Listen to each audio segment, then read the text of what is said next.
We're moving on into chapter 2. So now what we're going to do is we're kind of going to look more specifically at some of these things we've been dealing with in chapter 1. So in chapter 2, we're going to be looking at functions and their graphs. Section 1, we're specifically going to be looking at linear equations in two variables. So the first thing we want to look at is using slope. The simplest mathematical model for relating two variables is the linear equation in two variables y equals mx plus b. The equation is called linear because it's a line. You can see that it has the word line in it. And in mathematics, the term line means straight line. So by letting x equal 0, you could say that y is equal to b. So the line crosses the y-axis at y equals b, as shown in figure 2.1, this nice little picture here. So the y-intercept would be 0, b. The steepness or slope of the line is m. So this is really important right here. Y equals mx plus b. M is known as your slope, and y-intercept is known as your b. Because the slope is the steepness of the line, as you can see here. And so sometimes they talk about in skiing, like, hey, let's go hit the slopes. And so that's the steepness of the mountain. So maybe you can equate that as the M in slope being almost like a mountain. That's not a textbook definition. That's just a misobject relation. The slope of a non-vertical line is the number of units the line rises or falls vertically for each unit of horizontal change from left to right. So what is this in layman's terms here? It means if you're looking at the slope of a line, you're looking at the rise over the run. How far you went up over how far you went to the left or the right. And you can see that in the figures noted here. A linear equation that's written in this form, they give it a specific name, blue box, important blue box, important blue box. The slope-intercept form of the equation of a line is y equals mx plus b. Again, where m is the slope and b is the y-intercept. So once you've determined the slope and the y-intercept, you can sketch the graph and you have an equation. Boy, we're going to wear this one out. In the next example, note that none of the lines is vertical. A vertical line has an equation of x equal a. So you know we've got slope equals y equals mx plus b, but another form you need to know is x equal to a is a vertical line because it kind of doesn't fit into the box. The equation of a line cannot be written in y equals mx plus b because the slope is undefined. And how do you write undefined? Like, do you come over here and say y equals undefined times x plus none? It has no y-intercept. No, that doesn't sound right. So we're going to use this, x equals to a. So put that on your post-it note. We're going to remember that one. So with all that jabbering, let's kind of sketch the graph of some of these linear equations. And so we're going to be looking at these three examples.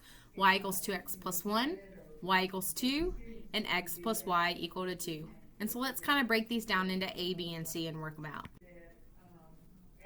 Because b is equal to 1, the y-intercept is 0, 1. So we're looking at our first example here. Let me just kind of write it off to the side here since we're on a different slide. We're looking at y equals 2x plus 1. So here would be my slope, and b would be my y-intercept. So you can see here that we can write it as 0, 1. And so what you're going to do is you're going to come to your axis. I'm going to graph on top of this one. Here's my point 0, 1. I'm going to graph it. Since my slope is equal to 2, I'm going to put it over 1 in order to make it into a fraction, and I'm going to do rise over run. So I can say that the line rises 2 units, and for each unit the line moves to the right 1. So from this point, you can see that I'm going to go up 2 and over 1. So you can see that here. Here's up 2 and here's the over 1, creating a point here. And you could do that again. You could go up 2 and you could go over 1 and you create this point. So this is how they got this straight line of y equals 2x plus 1. Gotta love technology. Look how straight that line is with their assistance. So by writing this equation in the form, we're on example B, and look back at what example B was. Y equals 2 is what we're looking at. So y equals 2 is example B. So by writing this in the form y equals mx plus b, you can see that y equals mx plus b, I don't really have an x. I just have a 2. So we would say 0x, and that's what they're stating here. You can see that the y-intercept is 0, 2, and the slope is 0. So what we do is we go to 0, 2, our y-intercept, and a 0 slope. So if you think about this, when our slope was 0 or any other number, we put it over 1 to make it a fraction. So this would be rise, oh my handwritting's awful, over run. So if I rise 0, that means here I'm going to go up none. But I'm going to run 1. So I go up none and I run 1. I go up none and I run 1. You can see I'm just running away. I'm just running to the right here, 1 unit at a time. That's how you create that horizontal line. It doesn't rise, it doesn't fall. And so that's how you get a horizontal line. So if you're looking at, let's see, where do I want to write this? So if you're looking at a vertical line, we've already picked up that that's going to be x equal to a. It's going to be x equal to a number. So let me put a number sign there, or a hashtag in more 2015 terms. A horizontal line is going to be y equal to a number as well. So these are like quick hints in order to write a equation very quickly of a horizontal or a vertical. So now we've got y equals mx plus b. We've got x equal to a number, y equals to a number. Let's see what the slide has in store for us. So by writing this equation in slope-intercept form, we're looking at our example again, example C. And in C, we're going to take x plus y equal to, and we're going to put in slope-intercept form, because in that form, this is called general form, when you have x and y on the same side. If you put it in y-intercept form, you can clearly see what your slope is and what your y-intercept is. So we subtract our x over, minus x, and this gives us y equals negative x plus 2. Subtract, and then you can see that if there's not a number here, there's like a 1 here, and so I have negative 1x plus 2. So if I come over here to my graph, I would plot at positive 2, and I would do my slope. So remember, slope is negative 1. If it's not a fraction, you put it over 1 to make it a fraction. This would be rise. This would be run. So I would rise negative 1. That's where we get this from. And I would run positive 1. So I go down and to the right, down and to the right, down and to the right. So you can see that we receive a negative falling line. And you read graphs left to right, just like you read a book. So from left to right, you can see it's going down. So that's always really kind of a quick hint to figure out if it's a negative slope, did I really graph it with negative slope? So it's not always going to be very straightforward of, hey, here's an equation, what's the slope? Sometimes we have to figure out what that slope is. So let's look at that. Given the equation of a line, you can find its slope by writing the equation in slope-intercept form. We've learned that. If you're not given an equation, we can still find it. So what we're going to do is we're going to take 2 points and be able to find the slope. So if I'm given, say, a point here and here, I'll be able to figure out what that slope is, either by looking at the graph and maybe calculating my rise over my run, or doing some algebra with it. So as you move left to right along this line, a change in y2 minus y1 units in the vertical direction corresponds to a change in the horizontal direction. That's why we get these phrases like rise and run. And then what we do is we put it in a ratio and we get a formula. Look at that. Nice blue box again. So if slope is change in y over change in x, then we get rise over run. So we get this nice formula here. And this is a nice blue box you want to remember. So this chapter already in the first section, halfway through the lecture, we've already gotten formulas here. This is one you're going to use a whole lot, and let's see what it'll do for us. So when this is used for slope, the order of subtraction is important. Oh, let me move that around again. Get your attention. It is important.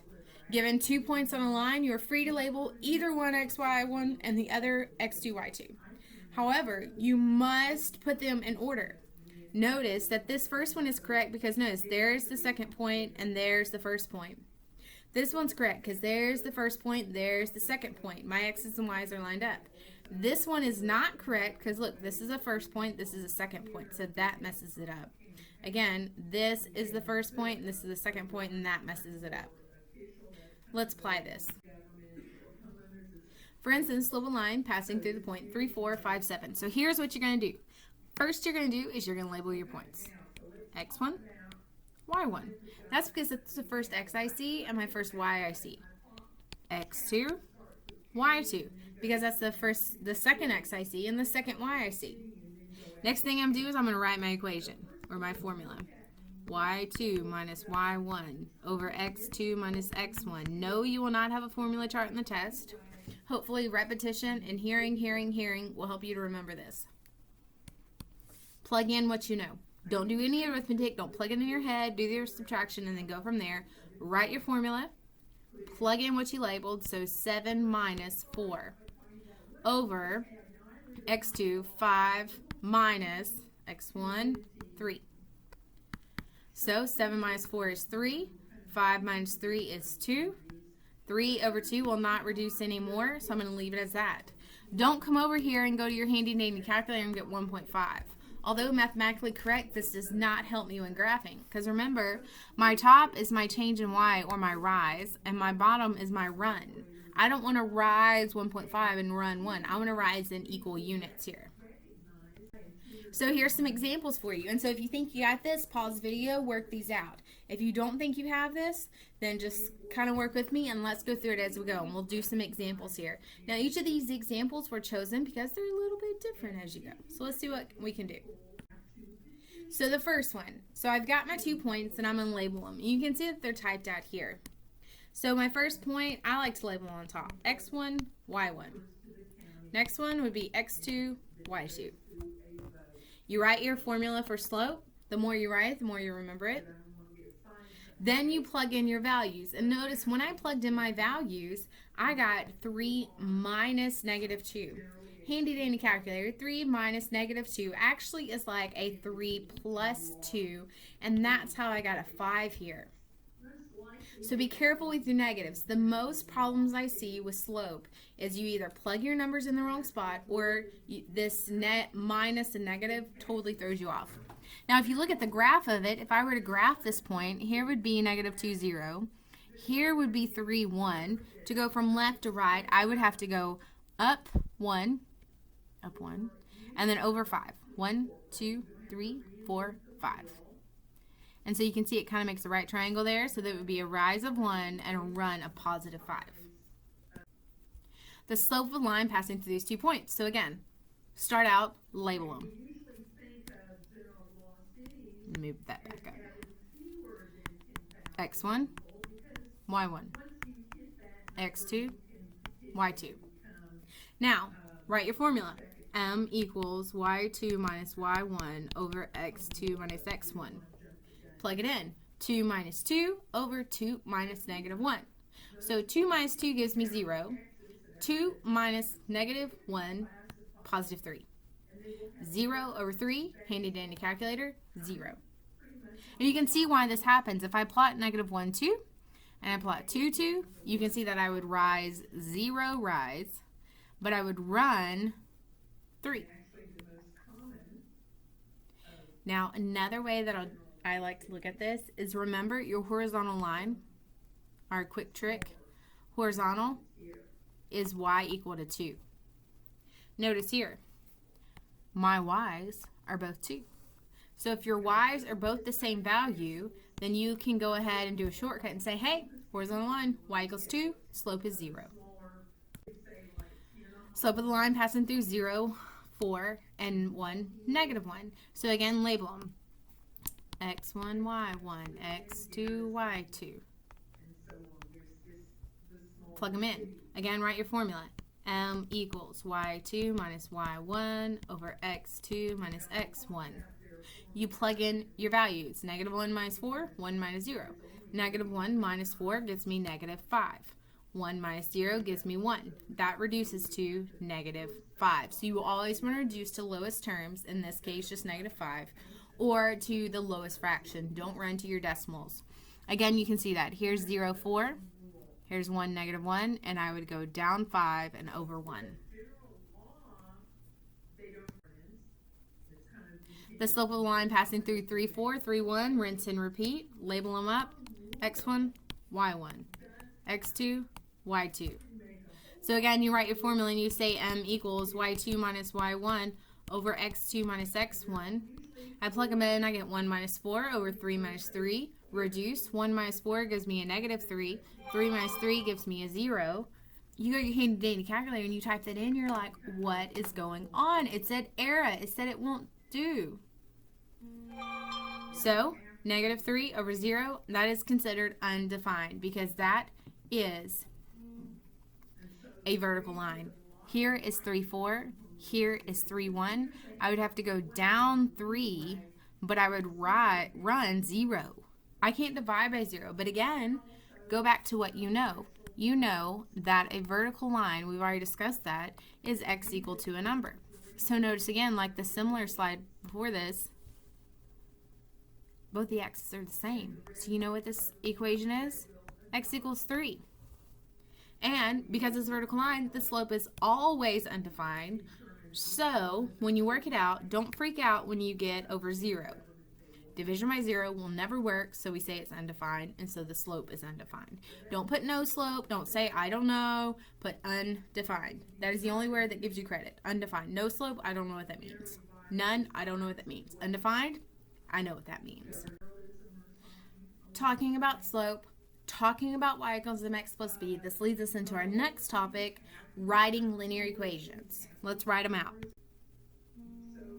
If x1, y1 is a point on the slope, and x, y is any other point on the line. So this time, instead of having y2, x2, I'm just going to talk about xy. Then I can rewrite this equation by multiplying both sides by this x minus x1 in order to get this form. And this is called point slope form. And so this is a new way for us to do this. Don't worry about redefining the slide. I just want to show you how you get it. So if I confused you, let's move on. This is the good stuff. This is what you need to know.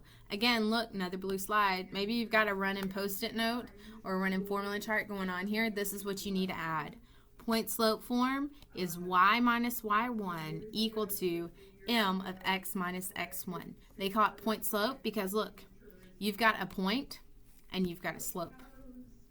So this is the most useful for finding the equation line. We're going to work it to death. So to find the slope-intercept form of the equation line that has a slope of 3 and passes through the point. So this is what we're going to do. We're going to say, look, slope of 3, so that's m equal to 3. Passes through the point, that's my x1 and my y1. Then we're going to use the point slope form. Look, I wrote it out here again. Again, the more you hear it, the more you write it, the more it helps. So point slope form. When I'm looking at this, I am going to fill in what I know. And so I would say y minus, well, y1 was -2. So -2 equal to 3 is m. X minus x1 was 1. So I write it out. Then I simplify it up. So I say that's a 3x, so I'm going to distribute minus 3. And over here I just have a y plus 2. And then move your 2 over, so minus 2, and that gives me y equal to 3x minus 5. So simplified, you can see that this is y equals 3x minus 5.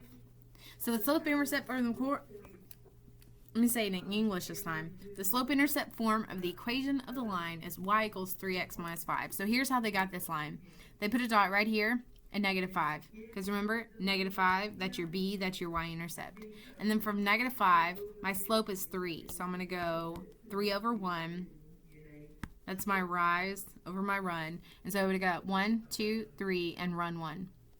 And then I'm going to go up 1, 2, 3, and run 1. And so you can see how they achieve this line right here.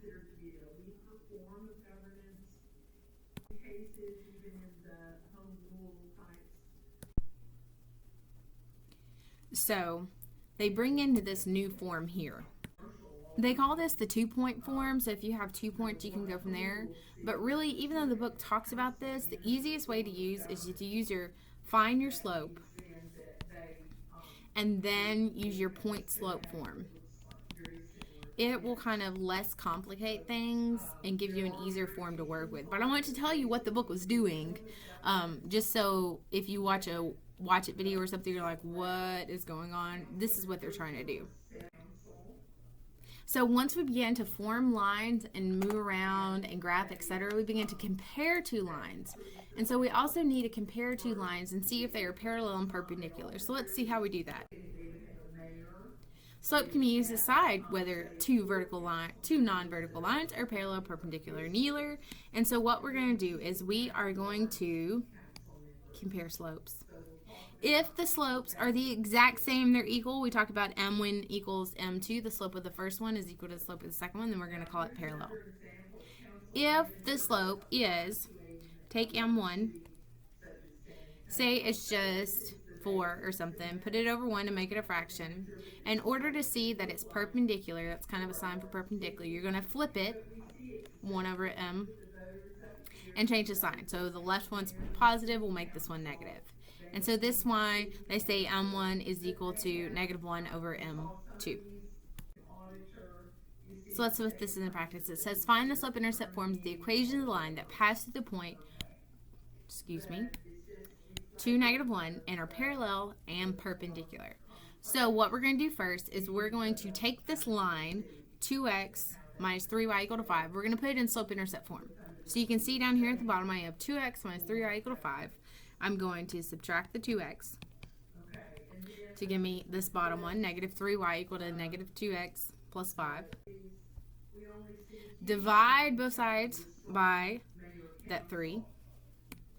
And you end up with y equals 2/3 x minus 5/3. Again, I'm using improper fractions or lowest reduced fractions and not decimals.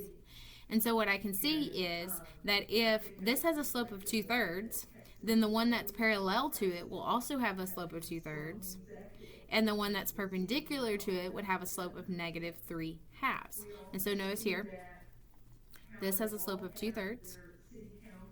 This is the original function. And this is take your slope, 2 over 3, flip it to give you 3 over 2. If this one's positive, the perpendicular one would be negative, so these two would be perpendicular. And so we say they're perpendicular because it forms a perfectly right angle. They don't just intersect, they intersect and form a right angle. So this is kind of what we're going to be dealing with here. So it says any line parallel to the given line. So what you do is you take your slope. We just discovered that our slope was 2/3. So if I want it parallel, I also want it to be 2/3. I want it to go through this point. And so look, I have a slope and a point. So I'm going to use point slope form. And so you will want to write it y minus y1 equal to m of x minus x1. Plug in what you know. So here's your 2/3, here's your negative 1, here's your 2. I am going to not do what I wrote on here. Ignore this. That's what I thought I wanted to do. I want to make it easier on us. I'm going to distribute.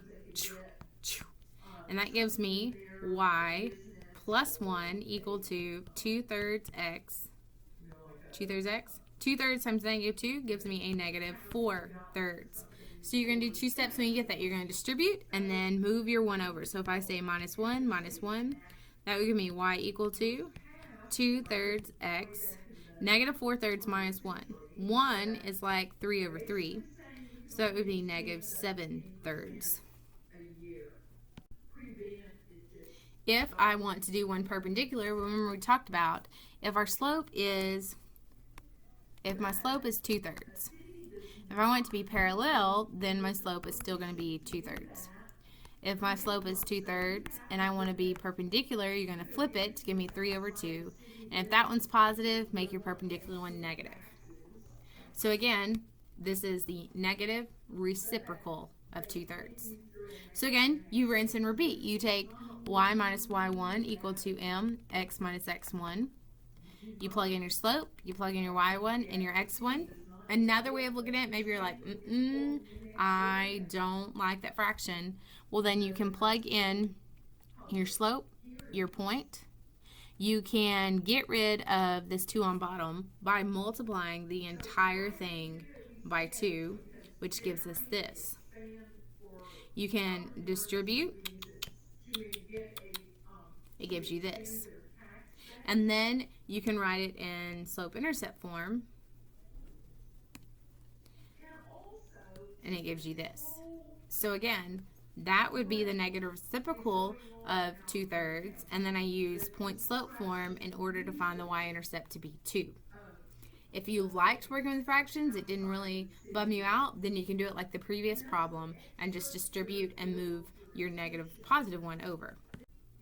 So notice in example 4 how the slope-intercept form is used to obtain information about the graph of a line, whereas the point-slope form is used to write the equation of a line. So if I want to know the slope and the intercept, I'm going to use my slope-intercept form because I can say, look, I can see the slope and the intercept. If I'm looking at the point-slope form,